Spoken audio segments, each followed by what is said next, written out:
Ito para po sa mga beginners, ito po ang dahilan kung bakit tinatanggal ko ang ating cone at saka itong ating spider sa pagkabit ng panibagong voice coil.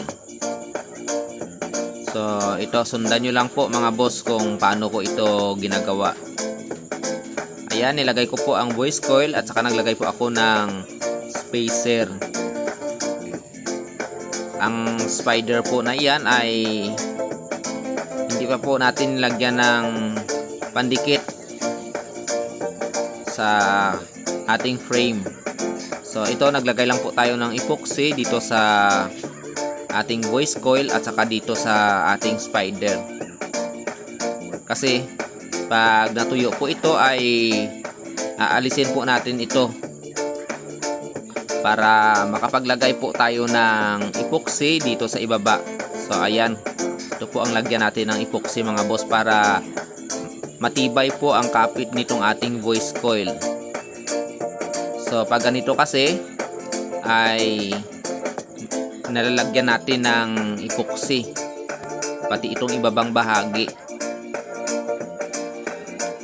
Ganito ito ang dahilan kung bakit kung ako ang nakakabit ng panibagong voice coil ay inaalis ko po talaga ang spider at saka ang ating cone.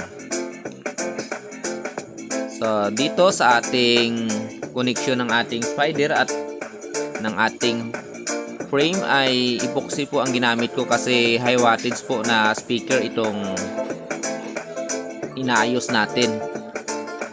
Ito po ay live na D15 na 1600 watts.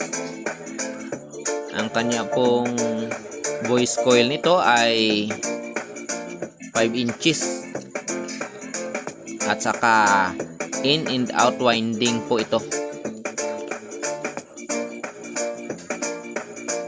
So ayan, ngayon po ay ilagay na po natin itong ating, ibalik na po natin itong ating voice coil kasama po itong ating spider. Sa mga low wattage po na mga speaker ay pwede na rin po rugby ang ilagay dito sa attachment ng ating spider at nitong ating frame.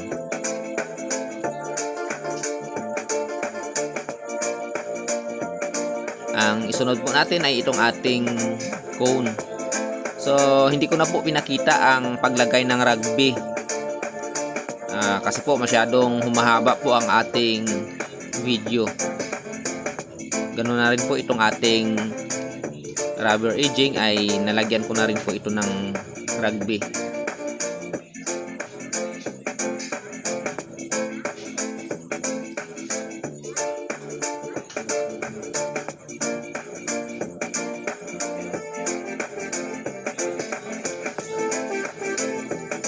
So ayan,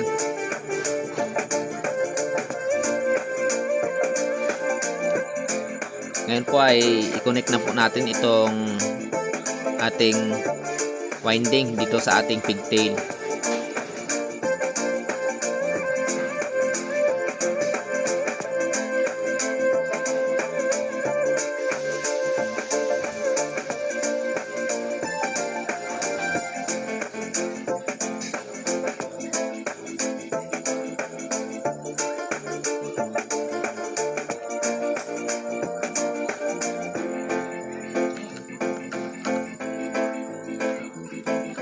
Ngayon po ay maglagay na po tayo ng epoxy para naman po ito sa attachment nitong ating cone at ng ating voice coil. So nilagyan na rin po natin itong pinagdugtungan natin ng pigtail at saka nitong ating winding.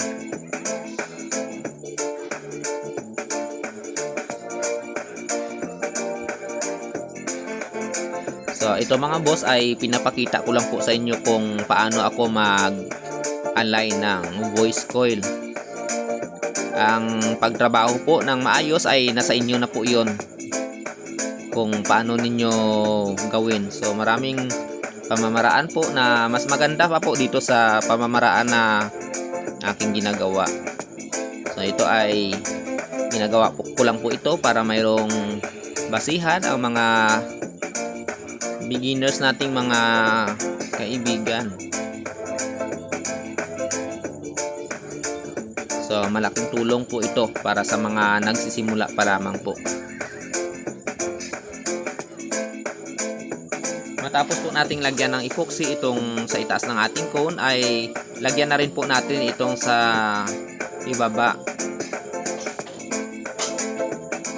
Sa mga high wattages po ng mga speakers ay kailangan po matibay ang ating pagkagawa. Lalo na po ang mga speakers na ito ay ginagamit po sa mga sound system. So magdamagan po itong ginagamit. Kailangan po ay matibay. So ayan, pagkatapos po nito ay patuyuin lang po natin at saka alisin na po natin itong mga speakers na nilagay po natin. So hindi ko na po ipakita dito ang paglagay ng dust cap kasi alam naman po yan ng lahat.